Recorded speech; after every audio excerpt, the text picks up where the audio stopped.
తెలుగులో సున్నా ఈ పదం మధ్యలో సున్నా వస్తుంది. ఆ సున్నాన్ని నకారం పలకాల, మకారం పలకాల. అంటే ఎం పలకాల లేదంటే ఎం పలకాల.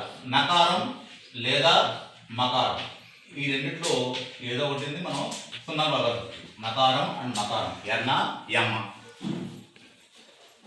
అయితే ఒక వాక్యం చెప్తున్నాం. గంట. గంటలు ఏం పలుకుతున్నాం? ఎన్ పలుకుతున్నామా ఎం పలుకుతున్నామా? ఎన్ పలుకుతున్నాం. ఇక్కడ గంట, గంట అనాలి.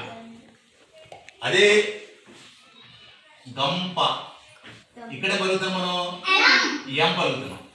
ఇక్కడ ఎన్ పలుకుతున్నాము, ఇక్కడ ఎం పలుకుతున్నాం. బాగా గమనించాలి.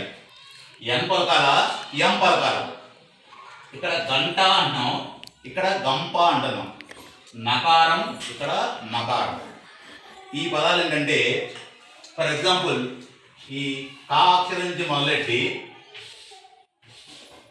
నా అక్షరం వరకు, నా వరకు, కా నుంచి నా వరకు దాని ముందు అక్షరము సున్నా ఉన్నట్లయితే, నాకు ముందు సున్నా ఉందనుకో, దాని ముందు సున్నా ఉంటే నా పలకాలి, నకారం. డన్. ఇక్కడ కమ్, ఇక్కడ డన్.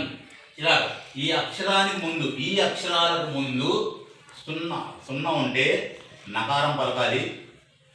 పాక్షరం కాడ నుంచి లాక్షరం వరకు ఉన్న పదాలు అదే ఈ అక్షరాల ముందు సున్నా వస్తే మా పలకాలి. ఇక్కడ ఎన్ పలకాలి, ఇక్కడ ఎం పలకాలి. అదేగా ఈ అక్షరాల ముందు సున్నా వస్తే నకారం పలకాలి, ఈ అక్షరాల ముందు సున్నా వస్తే మకారం పలకాలి, ఎం పలకాలి. అలా కొన్ని పదాలు ఇస్తాను, మీరు చెప్పండి. ఇప్పుడు గంట వచ్చింది.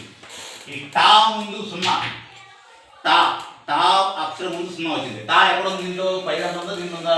ఏ గ్రూపులో ఉందా, బి గ్రూపులో ఉందా? ఏ గ్రూపులో. ఏ గ్రూపులో ఏం పలకాలి మనం? ఎన్ పలకాలి. కాబట్టి నకారం. చెప్పండి, దీన్ని ఏమవుతుంది? గంట అని పలకాలి. గంట అని చెప్పకూడదు, గంట అని పలకాలి. ఫర్ ఎగ్జాంపుల్ గా సున్నా, ఇక్కడ పా అక్షరం ముందు సున్నా ఉంది. పా ఏలో ఉందా, బీలో ఉందా? బీలో ఉంది. కాబట్టి ఈ సున్నా ఏం పలకాలి మనం? ఎం పలకాలి. అప్పుడు ఏమవుతుంది? గంప అవుతుంది. ఈ అక్షరాల ముందు సున్నా వస్తే నకారం పలకాలి, ఈ అక్షరాల ముందు సున్నా వస్తే మకారం పలకాలి. ఓకేనా? ఇప్పుడు దీన్ని బట్టి కొన్ని అక్షరాలు వేస్తాను, చెప్పండి. దీనికి ఏమవుతుంది చెప్పండి? ఎన్ వస్తుందా, మా వస్తుందా? ఎన్. ఎన్ అంటే నకారం. చెప్పండి. లంక. లంక లంక అనకూడదు, లంక. ఎన్ పలకాలి. అలాగే ఈ అర్థం చెప్పండి.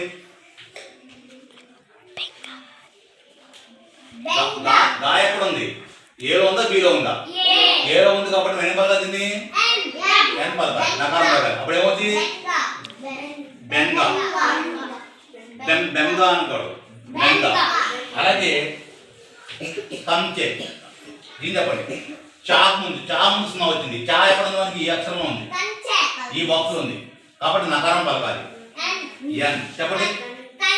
కంచె. అలాగే జా ముందు సున్నా ఉంది, ఏం పలకాలి? ఎన్ పలకాలి. చెప్పండి. గింజ. గంజ కాదు, గింజ. అలాగే డా ముందు సున్నా ఉంది. డా ఎక్కడ ఉంది? ఏలో ఉంది. కాబట్టి దీన్ని పలకాలి, ఎన్ పలకాలి. ఏముంది? దండ. అలాగే ఇక్కడ భా ముందు సున్నా ఉంది. భా ఎక్కడ ఉంది? బీలో ఉంది. కాబట్టి ఏం చెప్పాలి మనం? ఎం పలకాలి. చెప్పండి. రంభం.